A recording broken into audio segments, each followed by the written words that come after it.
Hello ಎಲ್ಲರಿಗೂ ನಮಸ್ಕಾರ. ಬೆಳಗಿನ ಶುಭೋದಯ ಎಲ್ರಿಗೂ. ಈ ದಿನ ನಾವು ಬೆಂಗಳೂರಿಂದ ಬೆಳಗಣಿಗೆ ಹೋಗ್ತಾ ಇದ್ದೀವಿ. ಈಗ ಸಮಯ ಸರಿಯಾಗಿ 5 ಗಂಟೆ ಆಗಿದೆ. ಇಲ್ಲಿಂದ ನಾವು ಯಾವ ರೂಟಲ್ಲಿ ಹೋಗ್ತೀವಿ ಅನ್ನೋದನ್ನ ನಾನು ಈ ವಿಡಿಯೋದಲ್ಲಿ ನಿಮಗೆ ತಿಳಿಸ್ಕೊಡ್ತೀನಿ.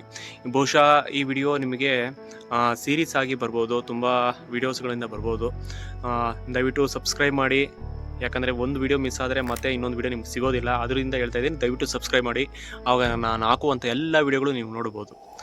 ಮತ್ತೆ ಯಾಕೆ ತಡ, ಬನ್ನಿ ಈ ಬೆಂಗಳೂರಿಂದ ಬೆಳಗಣಿಗೆ ಹೋಗುವಂಥ ರೋಡ್ ಟ್ರಿಪ್ನ ವಿಡಿಯೋ ನಾನು ನಿಮಗೆ ತೋರಿಸ್ತೀನಿ. ಬನ್ನಿ ಹೋಗೋಣ.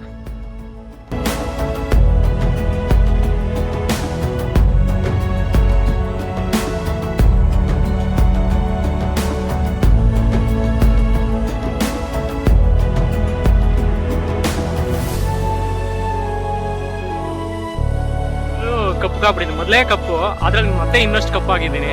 ಜಾಸ್ಮೀನು ಎಸಿನ ಬಿಟ್ಟು ಬರೋದಿಲ್ಲ ಅಂತ ಇದೆ.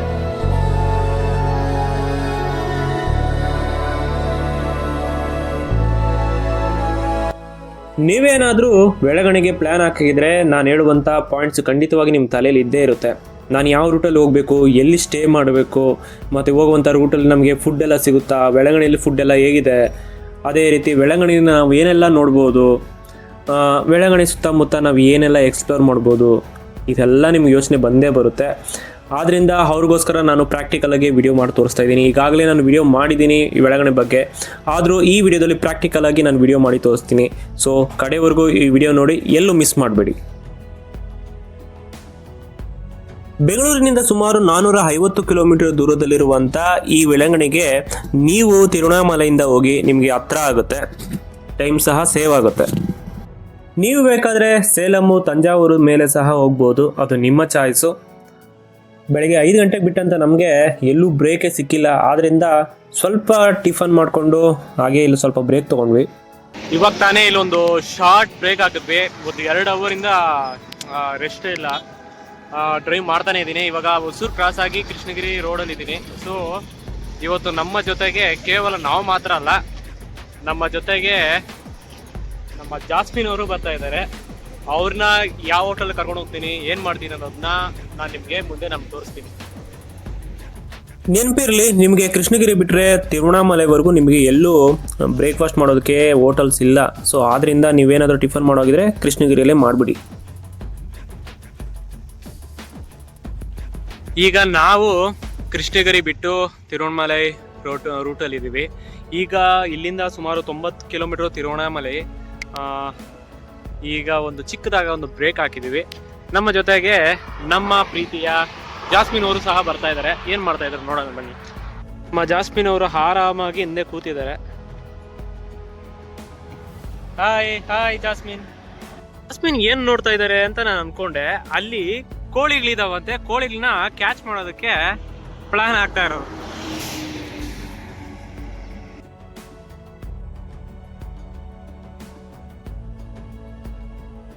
ತಿರುವಣ್ಣಾಮಲೆಯಿಂದ ವಿರುಧಾಚಲಂ ಮಧ್ಯೆ ಒಂದು ಪೆರೇನಾಗಿ ಚರ್ಚ್ ಅಂತ ಬರುತ್ತೆ. ಅದರ ಪರ್ಟಿಕ್ಯುಲರ್ ವಿಡಿಯೋ ನಾನು ಆಲ್ರೆಡಿ ಮಾಡಿದ್ದೀನಿ, ಬೇಕಾದರೆ ಅದನ್ನ ನನ್ನ ಚಾನಲಲ್ಲಿ ಚೆಕ್ ಮಾಡಿ. ಇವತ್ತು ಹಬ್ಬ ಇರೋದ್ರಿಂದ ಯಾವ ಹೋಟ್ಲು ಓಪನ್ ಆಗಿಲ್ಲ. ಇಲ್ಲಿ ವಿರುಧಾಚಲಮಿಂದ ಇನ್ನು ಸ್ವಲ್ಪ ದೂರ ಮುಂದೆ ಒಂದು ಹೋಟ್ಲಲ್ಲಿ ಊಟ ಮಾಡಿದ್ವಿ. ಒಂದು ಚಿಕ್ಕ ಹೋಟ್ಲು, ಆದರೂ ತುಂಬ ಚೆನ್ನಾಗಿತ್ತು ಊಟ, ಹೊರ್ತಿತ್ತು. 80 ರೂಪಾಯಿ. ಇಲ್ಲಿ ಅನ್ಲಿಮಿಟೆಡ್ ಊಟ. ನೀವು ತಮಿಳ್ನಾಡಲ್ಲಿ ಎಲ್ಲೇ ಬಂದರೂ ಸಹ ಅನ್ಲಿಮಿಟೆಡ್ಡು. ಇಲ್ಲಿ ಇವಾಗ ಟೆಂಪ್ರೇಚರ್ ಸುಮಾರು 35 ಇದೆ. ಫುಲ್ಲು ಕಪ್ಪು ಕಾಬಿಡಿದೆ, ಮೊದಲೇ ಕಪ್ಪು, ಅದರಲ್ಲಿ ಮತ್ತೆ ಇನ್ನಷ್ಟು ಕಪ್ಪಾಗಿದ್ದೀನಿ. ವಿಡಿಯೋ ಮಾಡಲಿಕ್ಕೆ ಆಗ್ತಾಯಿಲ್ಲ, ಅಷ್ಟೊಂದು ತುಂಬ ಬಿಸಿ ಇದೆ. ನಾವು ಬೆಳಗಣಿಗೆ ಹೋಗಿದ್ದು ದಸರಾ ಟೈಮಲ್ಲಿ, ಆದ್ದರಿಂದ ನಮಗೆ ಹೋಟೆಲ್ಸ್ ಸ್ವಲ್ಪ ಕಷ್ಟ ಆಯಿತು, ಯಾಕಂದರೆ ಹಬ್ಬ ಇದ್ರಿಂದ. ಆಮೇಲೆ ಈ ರೋಡ್ ಬಗ್ಗೆ ಹೇಳೋದಾದರೆ, ನಿಮಗೆ ತಿರುವಣ್ಣಾಮಲೈ ಆ ರೂಟು ನಿಮಗೆ ಆಲ್ಮೋಸ್ಟ್ 1 ವೇ ಇರುತ್ತೆ. ಅದಾದಮೇಲೆ ನಿಮಗೆ 2 ವೇ ಸಿಗುತ್ತೆ. ರೋಡ್ ತುಂಬ ಚೆನ್ನಾಗಿದೆ, ಡ್ರೈವ್ ಮಾಡ್ಬೋದು, ಏನು ಅಂಥ ಟ್ರಾಫಿಕ್ ಏನಿಲ್ಲ. ಸೇಲಂಗಿಂತ ಇದು ಬೆಟರು. ಇನ್ನೊಂದು ವಿಚಾರ ಹೇಳಲೇಬೇಕು, ಅದೇನೆಂದರೆ ನೀವು ಕಾರೈಕಲ್ಗೆ ಬಂದಿದ ತಕ್ಷಣ ಅದು ಪಾಂಡಿಚೇರಿಗೆ ಬರುತ್ತೆ. ಆದ್ದರಿಂದ ನೀವು ಪೆಟ್ರೋಲ್ ಹಾಕ್ಸ್ಕೊಂಡು ಹೋಗಿದ್ರೆ ಇಲ್ಲೇ ಹಾಕ್ಸ್ಕೊಂಬಿಡಿ, ಯಾಕಂದರೆ ಇಲ್ಲಿ ಜಸ್ಟ್ 96 ರೂಪೀಸ್ ಅಷ್ಟೇ ನಿಮಗೆ ಪೆಟ್ರೋಲ್ ರೇಟು. ಬೇರೆ ಕಡೆ ಎಲ್ಲ 103 ರೂಪಾಯಿ ಇರುತ್ತೆ. ಸೊ ನೀವು ಟ್ಯಾಂಕ್ ಫುಲ್ ಮಾಡಿಸ್ಕೊಂಡು ಹೋಗಿದ್ರೆ ಇಲ್ಲೇ ಮಾಡ್ಕೊಂಬಿಡಿ. ಇದು ಪಾಂಡಿಚೇರಿ ಮತ್ತು ತಮಿಳ್ನಾಡು ಬಾರ್ಡರ್ ಆಗಿರೋದ್ರಿಂದ ಇಲ್ಲಿ ಲಿಕ್ಕರ್ ಚೆಕ್ ಮಾಡ್ತಾರೆ ಪೊಲೀಸವರು. ನಿಮಗೆ ಸ್ಟಾಪ್ ಮಾಡಿ ಸ್ವಲ್ಪ ಕೇರ್ಫುಲ್ ಆಗಿರಿ. ಎಲ್ಲ ಪಿನ್ ಟು ಪಿನ್ನು ಎಲ್ಲ ಚೆಕ್ ಮಾಡ್ತಾರೆ.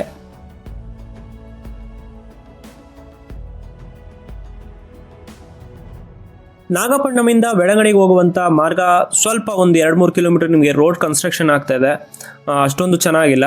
ಅದಾದಮೇಲೆ ನಿಮಗೆ ನೀವು ಬೆಳಗಣಿ ಹತ್ರ ಬರ್ತಾ ಇದೆ ಅನ್ನೋ ಅಷ್ಟೊತ್ತಿಗೆ 100% ಶೋರ್ ಪೊಲೀಸರು ಇದ್ದೇ ಇರ್ತಾರೆ. ಸ್ವಲ್ಪ ಕೇರ್ಫುಲ್ ಆಗಿರಿ. ಅದರಲ್ಲೂ ರಿಜಿಸ್ಟ್ರೇಷನ್ ನೋಡಿದ್ರೆ ಸಾಕು, ಅವ್ರು ಸ್ಟಾಪ್ ಮಾಡೇ ಮಾಡ್ತಾರೆ.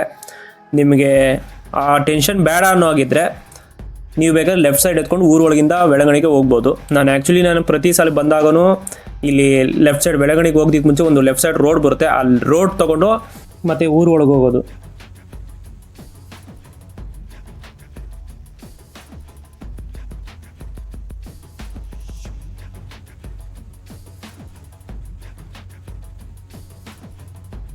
ನಾವು ಹೋಟೆಲ್ ರೂಮು ಬೆಳಗಣಿ ರೈಲ್ವೆ ಸ್ಟೇಷನ್ ಹತ್ರನೇ ಮಾಡಿದ್ವಿ.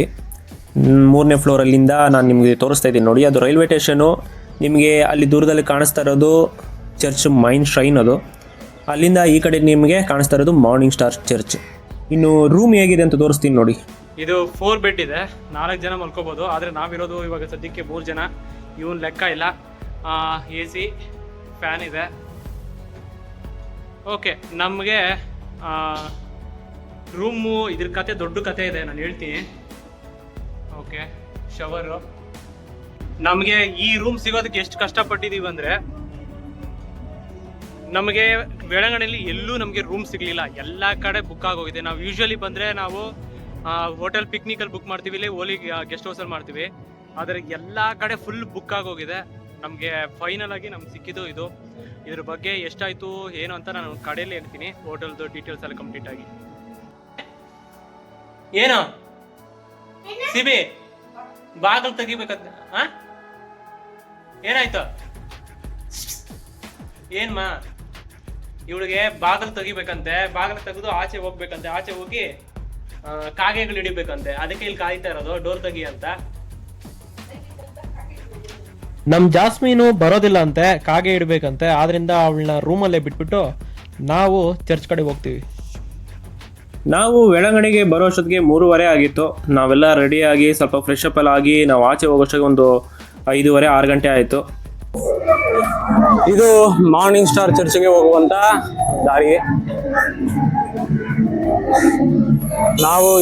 ನಾವು ಪ್ರತಿ ಸಲ ಬಂದಾಗ ನಾವು ಈ ಹೋಟೆಲ್ ಪಿಕ್ನಿಕ್ ನೋಡಿ, ಅಲ್ಲಿ ಇದೆಯಲ್ಲ, ಇದು ಹೋಟೆಲ್ ಪಿಕ್ನಿಕ್ ಮತ್ತು ಸೀಗೇಟು, ಇಲ್ಲೇ ನಾವು ಸ್ಟೇ ಆಗ್ತಾ ಇದ್ದೆವು. ಈ ಸಲ ನಮಗೆ ಸಿಗ್ಲಿಲ್ಲ ರೂಮ್ಸು. ಇದು ಸೀಸನ್ ಆಗಿರೋದ್ರಂದ್ರೆ ಕಂಟಿನ್ಯೂಸ್ ಆಗಿ ಅಕ್ಟೋಬರ್ 1ನೇ ವೀಕ್ ಕಂಟಿನ್ಯೂಸ್ ಆಗಿ ಹಾಲಿಡೇಸ್ ಇರೋದ್ರಿಂದ ನಮ್ಗೆಲ್ಲೂ ರೂಮ್ ಸಿಗ್ಲಿಲ್ಲ. ತುಂಬಾ ಕಷ್ಟ ಆಯ್ತು. ನಾನು ಆ ರೂಮ್ಸ್ನ ಹುಡ್ಕೋದಕ್ಕೆ ನಾನು ಎಷ್ಟು ಕಾಲ್ ಮಾಡಿದೆ, ಅಮ್ಮ ಮನೆ ಒಂದು 50 ರೂಮ್ಸ್ ನಾನು ಚೆಕ್ ಮಾಡಿದ್ದೀನಿ, 50 ಹೋಟೆಲ್ಸ್ ಚೆಕ್ ಮಾಡಿದ್ದೀನಿ, ನಮ್ಗೆಲ್ಲೂ ಸಿಗ್ಲಿಲ್ಲ. ಕಡೆಗೆ ಯಾವುದೋ ನಮ್ಮ ಲಕ್ಕೋ ಒಂದು ಸಿಕ್ತು.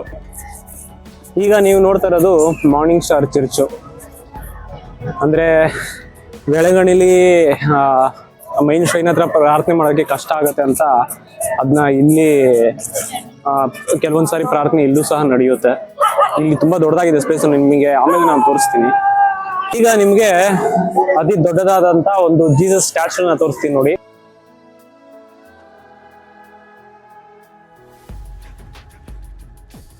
ಈ ಸ್ಟ್ಯಾಚ್ಯೂ ಸುಮಾರು 32 ಅಡಿ ಎತ್ತರ ಇದೆ. ಇದು ಆಕ್ಚುಲಿ ಸೆಕೆಂಡ್ ಟೈಮ್ ಬಿಲ್ಡ್ ಮಾಡಿರೋದು. ಐ ಗೆಸ್ ನಾವು ಮದುವೆ ಟೈಮಲ್ಲಿ ಇಲ್ಲಿ ಬಂದಿದ್ವಿ, ಮದುವೆ ಆಗಿದ್ದ ಒಂದು ವಾರಕ್ಕೆ. ಆಗ ಇಲ್ಲಿ ಇದು ಏನಂದ್ರೆ ಆವಾಗ ಇಲ್ಲಿ ಪ್ರವಾಹ ಅಂದ್ರೆ ಸೈಕ್ಲೋನ್ ಆಗ್ತಾ ಇರುತ್ತೆ. ಸೊ ಸೈಕ್ಲೋನ್ ಆಗೋ ಸಮಯದಲ್ಲಿ ಇದು ಎಲ್ಲ ಮುರಿದೋಗಿತ್ತು, ಅದೆಲ್ಲ ಹೊಡೆದೋಗಿತ್ತು, ಮತ್ತೆ ರೀಕನ್ಸ್ಟ್ರಕ್ಷನ್ ಮಾಡಿರೋದು ಇದು. ಇವತ್ತು ದಸರಾ ಹಾಲಿಡೇಸ್ ಇರೋದ್ರಿಂದ ತುಂಬಾ ಕ್ರೌಡ್ ಇದ್ದಾರೆ. ಇದೇ ರೀಸನ್ಗೆ ನಾವು ವೀಕೆಂಡ್ ಅಲ್ಲಿ ಮತ್ತೆ ಲಾಂಗ್ ಹಾಲಿಡೇಸ್ ಇರೋ ಟೈಮಲ್ಲಿ ನಾವು ಬರೋದಿಲ್ಲ, ನಮ್ಗೆ ರೂಮ್ಸ್ ಎಲ್ಲೂ ಸಿಗೋದಿಲ್ಲ, ತುಂಬಾ ಕಷ್ಟ ಆಗುತ್ತೆ.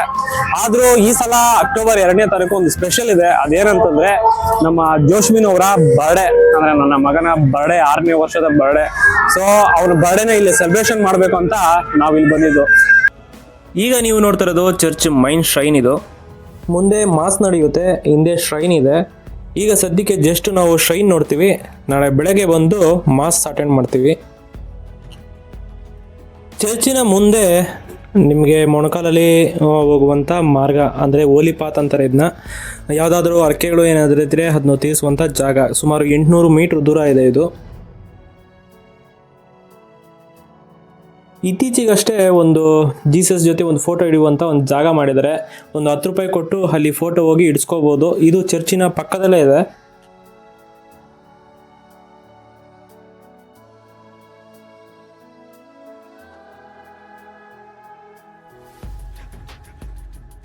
ಶ್ರೈನ್ನ ಒಳಗೆ ಫೋಟೋಸು ಮತ್ತು ವಿಡಿಯೋ ಅಲೋ ಇಲ್ಲ, ಆದ್ದರಿಂದ ನಾನು ಆಚೆಯಿಂದನೇ ವಿಡಿಯೋ ಮಾಡಿ ತೋರಿಸ್ತಾ ಇದ್ದೀನಿ ನಿಮಗೆ.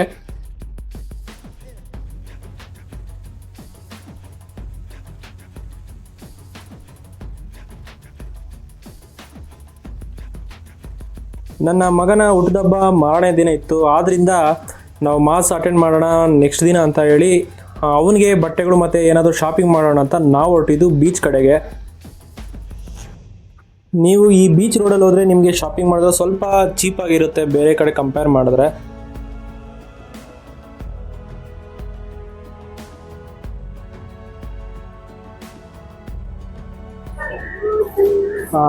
ನಿಮಗೆ ಇಲ್ಲಿ ಕಾಣಿಸ್ತಾ ಇರ್ಬೋದು ರೂಮ್ಸ್ ಎಲ್ಲ. ಈ ರೂಮ್ಸ್ ಎಲ್ಲ ಚರ್ಚ್ ರೂಮ್ಸ್ ಆಗಿರುತ್ತೆ. ನಿಮಗೆ ಸ್ಟೇ ಮಾಡಬೇಕು ಅಂತಂದರೆ ಅಲ್ಲಿ ಬಸ್ ಸ್ಟಾಪ್ ಮುಂದ್ಗಡೆ ನಿಮ್ಗೆ ಬುಕ್ಕಿಂಗ್ ಇರುತ್ತೆ. ಆ ಬುಕ್ಕಿಂಗ್ ಮಾಡ್ಕೊಂಡು ಬಂದು ಬೇಕಾದರೆ ಇಲ್ಲಿ ನೀವು ರೂಮ್ಸ್ನ ಸ್ಟೇ ಮಾಡ್ಬೋದು. ಒಂದು 400 ತಗೊತಾರೆ, ಒಂದು 3 ಬೆಡ್ರೂಮು ಆ ರೀತಿ.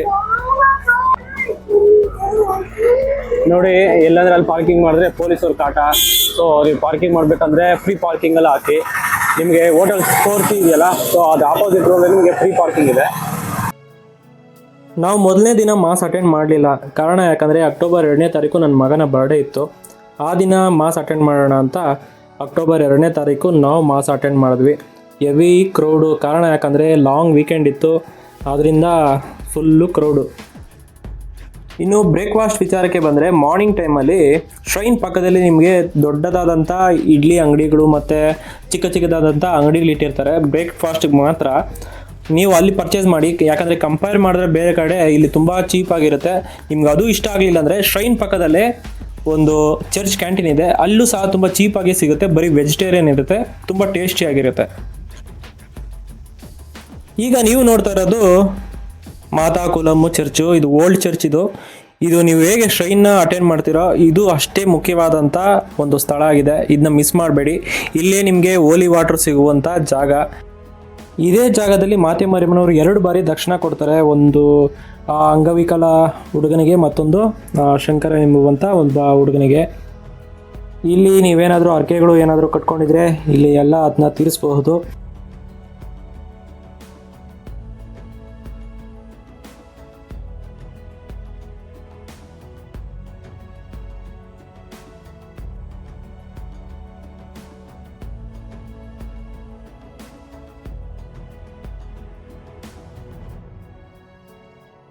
ಎರಡು ಬಾರಿ ದರ್ಶನ ಕೊಟ್ಟಂಥ ಈ ಮಾತೆ ಮಾರಿಯಮ್ಮನವರು 3ನೇ ಬಾರಿ ಅದ್ಭುತ ಮಾಡಿದ್ದು ಮುಳುಗುತ್ತಿದ್ದಂಥ ಹಡಗು, ಅಂದರೆ ಪೋರ್ಚುಗೀಸರ ಹಡಗು ಮುಳುಗುತ್ತಿರುವಾಗ ಅವ್ರನ್ನ ದಡಕ್ಕೆ ಸೇರಿಸಿದ್ದು. ಅದರ ಸಾಂಕೇತಿಕವಾದಂಥ ಚಿತ್ರ ಅಲ್ಲಿ ನೋಡ್ಬೋದು. ಈ ಮಾದಾಕುಲಂ ಪಕ್ಕದಲ್ಲೇ ನಿಮಗೆ ಮಾರ್ನಿಂಗ್ ಸ್ಟಾರ್ ಚರ್ಚ್ ಇದೆ. ಈ ಮಾರ್ನಿಂಗ್ ಸ್ಟಾರ್ ಚರ್ಚು ತುಂಬ ದೊಡ್ಡದಾದಂಥ ಒಂದು ಚರ್ಚ್ ಆಗಿದೆ. ಕೆಲವೊಂದು ಬಾರಿ ಶ್ರೈನಲ್ಲಿ ಪ್ರಾರ್ಥನೆ ಮಾಡೋದಕ್ಕೆ ಸ್ಪೇಸ್ ಇರೋದಿಲ್ಲ. ಈ ವಿಶೇಷವಾಗಿ ಈ ಫೀಸ್ಟ್ ಟೈಮಲ್ಲಿ ಮತ್ತು ಯಾವುದಾದ್ರೂ ವಿಶೇಷ ದಿನಗಳಲ್ಲಿ ಆವತ್ತು ಇಲ್ಲಿ ವಿಶೇಷವಾದಂಥ ಪ್ರಾರ್ಥನೆ ನಡೆಯುತ್ತೆ. ಬಲಿಪೂಜೆಗಳು ಇಲ್ಲೇ ನಡೆಯುತ್ತೆ. ಈಗಲೂ ಬೆಳಗ್ಗೆ ಟೈಮಲ್ಲಿ ಇಲ್ಲಿ ಒಂದು ಮಾಸ್ ನಡೆಯುತ್ತೆ.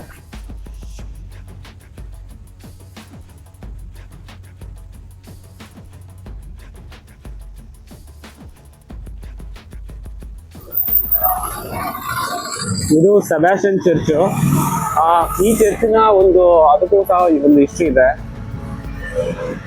1957ರಲ್ಲಿ ಚಿಕನ್ ಪಾಕ್ಸ್ ಬಂದಾಗ ಸೆಬಾಸ್ಟಿಯನ್ ಅವರ ಹತ್ರ ಕೇಳ್ಕೊಂಡಾಗ ಅದರಿಂದ ಕಾಯಿಲೆಗಳು ಗುಣ ಆದವು ಅಂತ. ಸೊ ಆವಾಗ ಒಂದು ಚಿಕ್ಕದಾದಂಥ ಒಂದು ಚಾಪಲ್ ಕಟ್ಟಿರೋದು ಈ ಸೆಬಾಸ್ಟಿಯನ್ ಚಾಪಲ್. ಇದು ನಿಮಗೆ ಬಸ್ ಸ್ಟಾಪ್ಗೆ ಹೋಗುವಂಥ ರೋಡಲ್ಲೇ ನಿಮಗೆ ಮಧ್ಯದಲ್ಲೇ ಸಿಗುತ್ತೆ.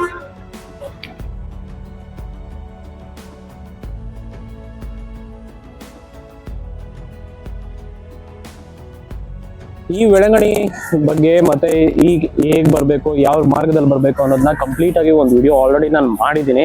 ಅದಕ್ಕೆ ತುಂಬಾ ಒಂದು ಅದ್ಭುತವಾದಂಥ ರೆಸ್ಪಾನ್ಸ್ ಕೊಟ್ಟಿದ್ದೀರಾ. ಆ ವಿಡಿಯೋನ ನಾನು ಡಿಸ್ಕ್ರಿಪ್ಷನಲ್ಲಿ ಹಾಕ್ತೀನಿ, ಇದೇ ವಿಡಿಯೋ ನೋಡಿ. ಈ ವಿಡಿಯೋ ಕಂಪ್ಲೀಟ್ ಆಗಿ ಯಾವ್ಯಾವ ಬಸ್ಸಲ್ಲಿ ಬರುತ್ತೆ, ಯಾವ್ಯಾವ ಬಸ್ ಇಲ್ಲಿ ಬರುತ್ತೆ, ಯಾವ ಟೈಮ್ ಬರುತ್ತೆ, ಅದೇ ರೀತಿ ಟ್ರೈನ್ ಹೇಗಿದೆ, ಇಲ್ಲಿ ಯಾವ ರೂಮ್ ಸ್ಟೇ ಮಾಡ್ಬೋದು, ಹಾಗೂ ಈ ಚರ್ಚಿನ ಇತಿಹಾಸ, ಅದನ್ನ ಎಲ್ಲದರ ಬಗ್ಗೆ ನಿಮಗೆ ಪರ್ಟಿಕ್ಯುಲರ್ ಆಗಿ ಅದ್ರ ಬಗ್ಗೆನೇ ನಾನು ಆ ವಿಡಿಯೋ ಮಾಡಿದ್ದೀನಿ. ಸೊ ಆ ವಿಡಿಯೋ ಮಿಸ್ ಮಾಡದೆ ನೋಡಿ.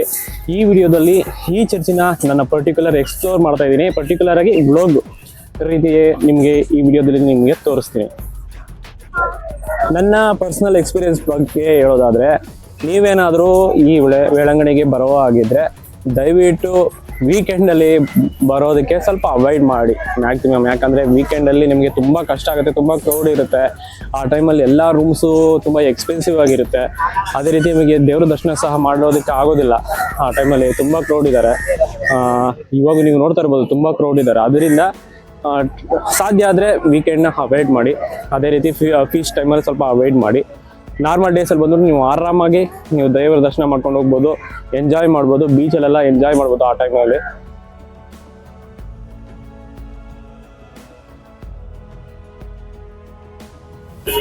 ಈಗ ನೀವೇನು ನೋಡ್ತಾ ಇದ್ದೀರಾ, ಇದು ಚರ್ಚ್ ಆಫ್ ರೀಕನ್ಸ್ಟ್ರಕ್ಷನ್ ಅಂತ. ಸೊ ಈ ಚರ್ಚಲ್ಲಿ ಶಿಲ್ಬೆ ಕ್ಯಾರಿ ಮಾಡ್ತಾ ಇರೋದು ಇದೆ ಜೀಸಸ್ಸು.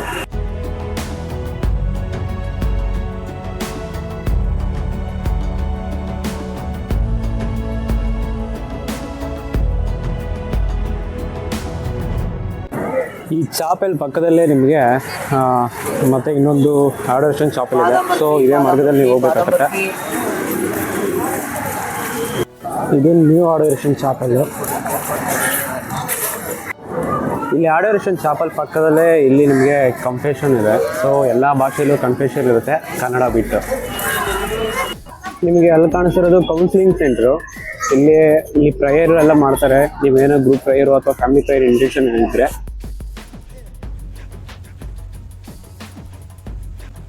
ಈ ವಿಡಿಯೋದಲ್ಲಿ ನೋಡಿ, ಈ ಹಿಂದೂಗಳು ಮತ್ತು ಕ್ರಿಶ್ಚಿಯನ್ಗಳಿಗಿಂತ ಹೆಚ್ಚಾಗಿ ಇಲ್ಲಿ ಮುಸ್ಲಿಮವ್ರನ್ನ ನಾನು ನೋಡಿದ್ದೀನಿ. ತುಂಬ ಮುಸ್ಲಿಮರು ಇಲ್ಲಿ ಬಂದು ಅವರ ಆರ್ಕೆಗಳನ್ನು ತೀರಿಸ್ತಾರೆ. ಇದು ಈ ತಮಿಳುನಾಡಿನ ಮತ್ತು ಈ ವೆಳಗಣಿಯ ವಿಶೇಷ. ಅಂದರೆ ನೀವು ಅಲ್ಲಿ ನೋಡ್ತಾ ಇರೋದು ಚರ್ಚಿಗೆ ಸಂಬಂಧಪಟ್ಟಂಥ ಹಾಸ್ಪಿಟಲು. ಏನಾದರೂ ಎಮರ್ಜೆನ್ಸಿ ಇದ್ದರೆ ನೀವು ಹಾಸ್ಪಿಟ್ಲಿಗೆ ಹೋಗ್ಬೋದು. ಅದರ ಪಕ್ಕದಲ್ಲಿ ನಿಮಗೆ ಏನಾದರೂ ಮಾಸ್ ಇಂಟೆನ್ಷನ್ ಕೊಡೋ ಆಗಿದ್ದರೆ ಇಲ್ಲಿ ಬಂದು ನೀವು ಮಾಸ್ ಇಂಟೆನ್ಷನ್ ಕೊಡ್ಬೋದು.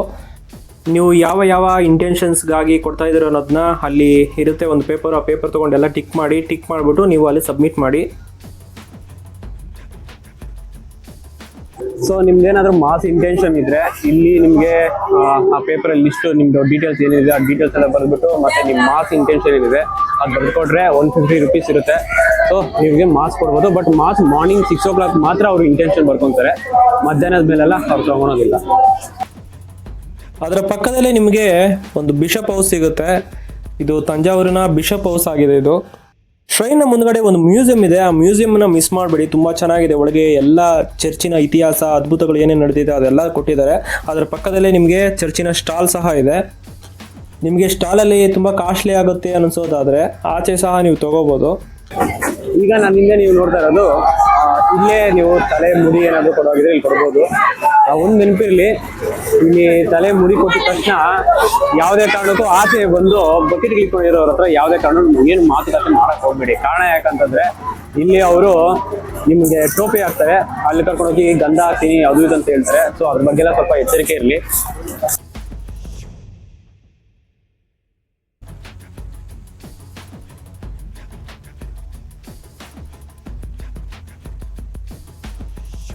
ಇಲ್ಲಿ ನೀವೇನು ನೋಡ್ತಾ ಇದ್ರಲ್ಲ, ಇದೆಲ್ಲ ಶಾಪಿಂಗು.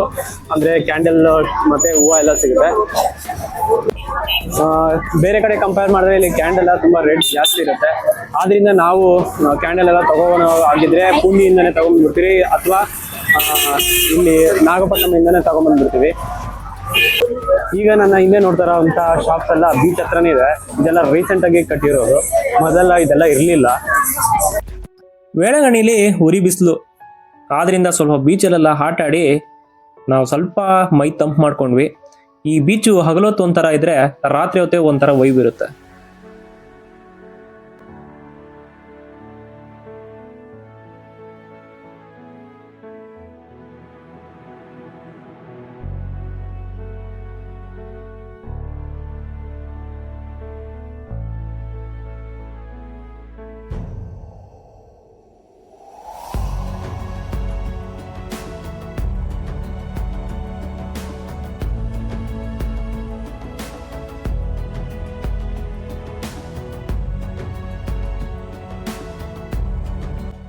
ವೇಳಗಣಿಗೆ ಬಂದರೆ ಯಾವುದೇ ಕಾರಣಕ್ಕೂ ನಾಗೌರ್ ಹಲ್ವಾನ ಮಿಸ್ ಮಾಡಬೇಡಿ. ವೇಳಗಣಿಗೆ ಬಂದು ನಾಗೌರ್ ಹಲ್ವಾ ತಿಂದಿಲ್ಲ ಅಂದರೆ ಅದು ಇನ್ಕಂಪ್ಲೀಟ್ ಆಗುತ್ತೆ ನಿಮ್ಮ ಟ್ರಿಪ್.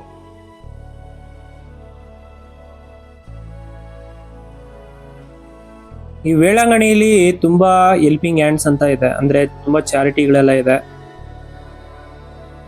ವೇಳಾಂಗಣಿ ಶ್ರೈನಿಂದ ಬಸ್ ಸ್ಟಾಪ್ಗೆ ಹೋಗುವಂಥ ಮಾರ್ಗದಲ್ಲಿ ಮೊದಲನೇ ಬಾರಿ ಮಾತೆಮಾರಿಯಮ್ಮನವರು ದರ್ಶನ ಕೊಟ್ಟಂಥ ಒಂದು ಸಾಂಕೇತಿಕವಾದಂಥ ಚಿತ್ರವನ್ನು ಕೊಟ್ಟಿದ್ದಾರೆ ಅಲ್ಲಿ. ಇದು ಒಂದು ಚಿಕ್ಕದಾದಂಥ ಚಾಪೆಲ್.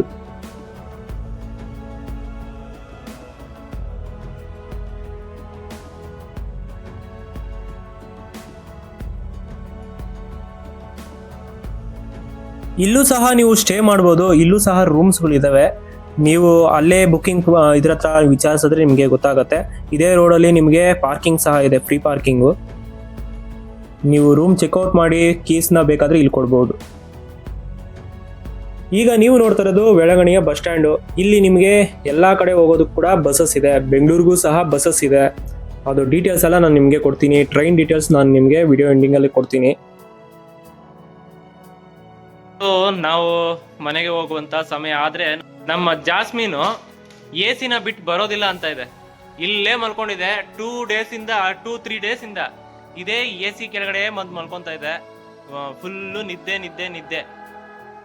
ನೀವೇನಾದರೂ ಕರ್ನಾಟಕದಿಂದ ಟ್ರೈನಲ್ಲಿ ಹೋಗ್ತೀರೋ ಅನ್ನೋ ಆಗಿದ್ರೆ ಕರ್ನಾಟಕದಿಂದ ಇರೋದೇ 2 ಟ್ರೈನು. ಒಂದು ಮೈಸೂರು ಮೈಲಾಡೂರು ಎಕ್ಸ್ಪ್ರೆಸ್ಸು, ಅದು ಬೆಂಗಳೂರು ಸ್ಟಾಪ್ ಕೊಡುತ್ತೆ. 4:15ಗೆ ಮೈಸೂರು ಬಿಟ್ಟರೆ 7 ಗಂಟೆಗೆ ಬೆಂಗಳೂರು ಬರುತ್ತೆ. ಮಾರ್ನಿಂಗ್ 5:50ಗೆ ತಂಜಾವೂರು ಸ್ಟಾಪ್ ಆಗುತ್ತೆ. ತಂಜಾವೂರು ಮಾರ್ನಿಂಗು 6:50ಗೆ ಒಂದು ಟ್ರೈನು ಮತ್ತು 8 ಗಂಟೆಗೆ ಒಂದು ಟ್ರೈನ್ ಇದೆ. ಸೊ ಯಾವ ಟ್ರೈನಲ್ಲಿ ಬೇಕಾದರೂ ಹೋಗಿ ನಾಗಪಟ್ಟಣಂ ಇಳ್ಕೊಳ್ಳಿ. ನಾಗಪಟ್ಟಣಮಿಂದ ಆಟೋದಲ್ಲಿ ಹೋಗಿ. ಆಟೋದಲ್ಲಿ 150 ರೂಪಾಯಿ ತೊಗೊತಾರೆ. ಮತ್ತೊಂದು ಟ್ರೈನ್ ಇದೆ, ಗೋವಾ ವೇಳಾಂಗಣಿ ವಾಸ್ಕೋ ಡ ಗಾಮಾ ಎಕ್ಸ್ಪ್ರೆಸ್ಸು. ಇದು ಬೆಂಗಳೂರಿಗೆ 11 ಗಂಟೆಗೆ ಯಶವಂತಪುರಕ್ಕೆ ಬರುತ್ತೆ. ಇದು ಬರೀ ಮಂಡೇ ಮಾತ್ರ ಇರುತ್ತೆ. ಸೊ ಆ ಟ್ರೈನಲ್ಲಿ ಸಹ ನೀವು ಹೋಗ್ಬೋದು. ಇದೇ ಟ್ರೈನಲ್ಲಿ ನೆಕ್ಸ್ಟ್ ದಿನ ರಿಟರ್ನ್ ಆಗ್ಬೋದು. ಇನ್ನು ಬಸ್ ರೂಟ್ ಬಗ್ಗೆ ಹೇಳೋದಾದರೆ ಸಂಜೆ 6 ಗಂಟೆಯಿಂದ ಮಿಡ್ನೈಟ್ 12 o'clockವರೆಗೂ ನಿಮಗೆ ಬಸ್ಸಸ್ ಇರುತ್ತೆ. ವೇಳಾಂಗಣಿಗೆ ಡೈರೆಕ್ಟ್ ಬಸ್ಸಸ್ಸು, ಸ್ಲೀಪರು ಇರುತ್ತೆ. ನಿಮಗೆ ಒಂದು ಪ್ರೈಸು 890ಇಂದ ಸ್ಟಾರ್ಟ್ ಆಗುತ್ತೆ. ಬೇಕಾದರೆ ನೀವು ಆ್ಯಪ್ಸಲ್ಲಿ ಚೆಕ್ ಮಾಡ್ಬೋದು. ಇನ್ನು ವೇಳಾಂಗಣಿಲಿ ಅಕ್ಕಪಕ್ಕ ನೀವೇನಾದರೂ ನೋಡ್ತೀರಾ ಅನ್ನೋ ಹಾಗಿದ್ರೆ ತುಂಬ ಟೂರಿಸ್ಟ್ ಪ್ಲೇಸಸ್ ಇದೆ. ಪಿಚ್ಚಾವರಂ ಫಾರೆಸ್ಟು, ಏಲಕುರುಚಿ, ಪೆರೇನಾಗಿ ಚರ್ಚು, ತಂಜಾವೂರು ಪ್ಯಾಲೇಸು ಮತ್ತು ಟೆಂಪಲ್ಲು, ಪುಂಡಿ ಮಾತಾ ಚರ್ಚು, ನಾಗಪಟ್ಟಣಂ ಲೈಟ್ ಹೌಸು ಮತ್ತು ಬೀಚು, ಕೊಡೈಕಾರೆ ಸಫಾರಿ ತುಂಬ ಇದೆ. ಸೊ ನೋಡಿದ್ರಲ್ಲ, ಇದಾಗಿತ್ತು ವೇಳಾಂಗಣಿಯ ಒಂದು ಚಿಕ್ಕದಾದಂಥ ಬ್ಲಾಗ್. ಐ ಹೋಪ್ ನಿಮಗೆ ಇಷ್ಟ ಆಗಿದೆ ಅಂದ್ಕೊಂಡಿದ್ದೀನಿ. ಈ ಹೋಟೆಲಿನ ಬಗ್ಗೆ ಮತ್ತು ಅದರ ಡೀಟೇಲ್ಸ್ ಬಗ್ಗೆ ನಾನು ಡಿಸ್ಕ್ರಿಪ್ಷನಲ್ಲಿ ಹಾಕಿರ್ತೀನಿ. ಹಾಗೆ ನೀವು ಯಾರಾದರೂ ಬರೋವಾಗಿದ್ದರೆ ಏನಾದರೂ ಡೀಟೇಲ್ಸ್ ಬೇಕಿದ್ರೆ ದಯವಿಟ್ಟು ನನಗೆ ಇನ್ಸ್ಟಾಗ್ರಾಮಲ್ಲಿ ಮೆಸೇಜ್ ಮಾಡಿ, ಅದಕ್ಕೆ ನಾನು ರಿಪ್ಲೈ ಕೊಡ್ತೀನಿ. ಸೊ ಮತ್ತೊಂದು ವಿಡಿಯೋದೊಂದಿಗೆ ಮತ್ತೊಂದು ಜಾಗದಲ್ಲಿ ಮತ್ತೊಮ್ಮೆ ನಿಮ್ಮನ್ನ ಭೇಟಿ ಆಗ್ತೀನಿ. ಅಲ್ಲಿವರೆಗೂ ನಾನು ನಿಮ್ಮ ರಜೀಶ್. ಟಾಡಾ, ಬಾಯ್.